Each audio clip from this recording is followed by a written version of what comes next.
The HR calendar invite arrived on a Tuesday morning with no subject line. That is the detail I keep returning to. Not the meeting itself. I had been expecting something in the vague way you expect things when you can feel a situation building toward a point. But the blank subject line. In my experience, HR meetings with subject lines are routine. HR meetings without them are something else entirely. I accepted the invite. I noted the time, 2:30 p.m. I closed my laptop and went back to the quarterly report I had been finishing, because the report was due at 4 and whatever was happening at 2:30 would still be happening whether or not the report was complete. That is the kind of person I am. I finish what I started before I deal with what is coming. Before we continue, please subscribe to the channel and let us know in the comments where you are listening from. My name is Sarah Brennan. I am 32 years old. And the HR meeting that Tuesday afternoon was not, as my coworker Amanda had apparently intended, about me. It was about her. She had not known that when she filed the complaint. I am fairly certain of that. What she had known, or believed, which in this case turned out to be different, was that a complaint against me would delay or derail my promotion, create enough institutional uncertainty around my name that the decision would be reconsidered, and open a space she could move into while I was managing the fallout. It was a reasonable strategy. It just had one problem. I had saved every email. Amanda joined our team 14 months before the Tuesday of the blank subject line. She was hired as a senior analyst, the same level I had held for 2 years, and she arrived with the particular confidence of someone who has been told they are exceptional often enough to have stopped verifying it against evidence. She was capable. I want to be clear about that because this story is not about incompetence. Amanda could do the work. What she struggled with was the gap between her self-assessment and the room's assessment, which in practice meant that when projects went well she absorbed the credit efficiently and when they went less well the accounting became considerably more complicated. I noticed this in the 3rd month. I did not act on it immediately because noticing something and knowing what to do with it are different skills, and I have learned over the course of my career that patience in ambiguous situations produces better outcomes than urgency. What I did in the 3rd month was start keeping records. Not dramatically, no dedicated folder, no formal system.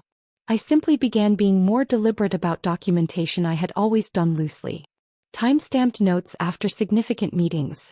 Confirmation emails after verbal agreements. A habit of summarizing decisions in writing and sending them to relevant parties so that the record of who had said what existed somewhere other than my own memory. I had 11 months of this by the time Amanda filed her complaint. The complaint, as I learned later from HR, alleged 3 things. First, that I had taken credit for work Amanda had contributed to on the Meridian account, a 6-month project that had closed successfully in February and which had been the primary basis for my promotion recommendation. Second, that I had excluded her from client communications deliberately to limit her visibility with senior leadership. Third, that I had created a hostile work environment through behavior she described as dismissive and undermining. I read these allegations later with the particular focus of someone examining a document for accuracy. The first allegation was incorrect. I could demonstrate this. The second allegation was a mischaracterization of a documented decision made by our manager, not by me. The third allegation was the kind of thing that is difficult to disprove in the abstract, which is precisely why it had been included.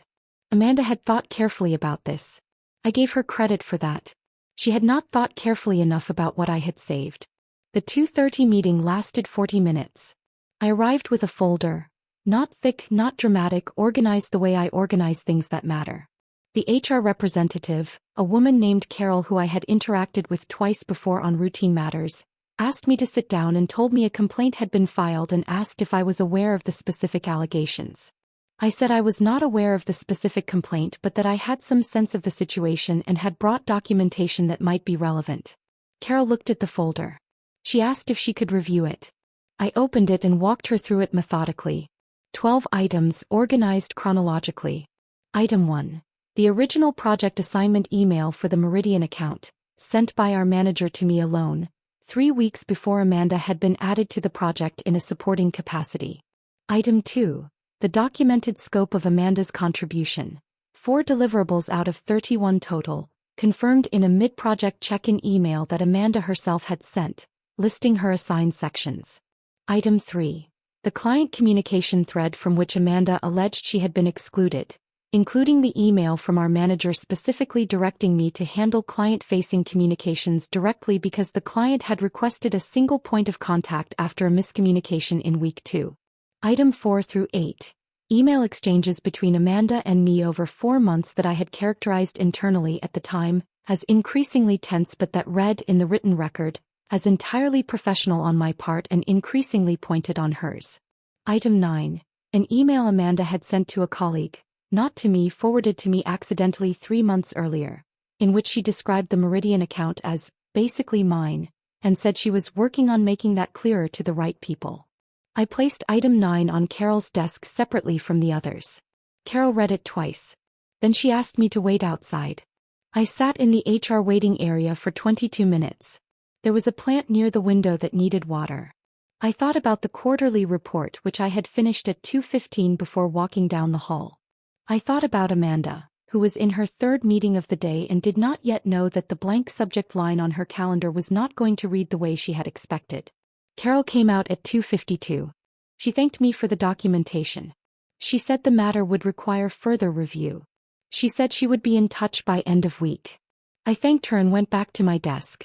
Amanda's calendar invite arrived at 3:45. I saw the notification appear on her screen because our desks were adjacent and she had not yet learned to angle her monitor away from the aisle. She looked at it for a long moment. Then she looked up and caught me looking at her screen, which I had not intended. I met her eyes for exactly 1 second. Then I went back to my work. I did not smile. I was not unkind. I simply returned to what I had been doing because there was more to finish and the afternoon was not over. The review took 8 days. I know because I counted, not anxiously, but in the way you count things when you are waiting for a process to complete, and the counting gives the waiting a shape. Carol called me on a Wednesday morning of the following week. She said the review was complete. She said the allegations had not been substantiated. She said the documentation I had provided had been central to that determination and that the matter was considered closed.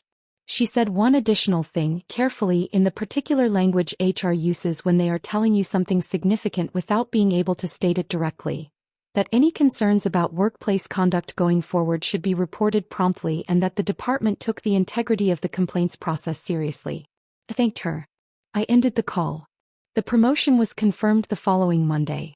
My manager sent the email at 9:17 a.m. I read it at my desk in the same chair at the same monitor I had been sitting at for 2 years. Amanda resigned 3 weeks later. I do not know the specific reasons. I was not told and did not ask. What I know is that she cleared her desk on a Thursday afternoon while I was in a client call, and that when I returned to my seat the adjacent desk was empty and the plant near the window had finally been watered by someone from facilities. I have thought about Amanda since. Not often, but sometimes, in the way you think about situations that could have gone differently at several points along the way. What I think about most is not the complaint or the folder or the blank subject line on Tuesday afternoon. What I think about is the 3rd month, the moment I noticed something and made a quiet decision to start being more deliberate about what I kept. I was not planning for a complaint. I was not expecting a Tuesday afternoon with a blank subject line. I was simply doing what I had learned over the course of a career that had required me to be careful before it rewarded me for it. That documentation is not suspicion. It is clarity. Kept in advance for whenever clarity is needed. The promotion came with a new office. Smaller than I would have chosen, but mine. A door that closes, a window that faces east, a desk that has not yet accumulated the particular history that desks accumulate when you have sat at them long enough. I moved my files on a Friday afternoon. The folder from the HR meeting came with me. I did not need it anymore. But I kept it anyway. Old habits,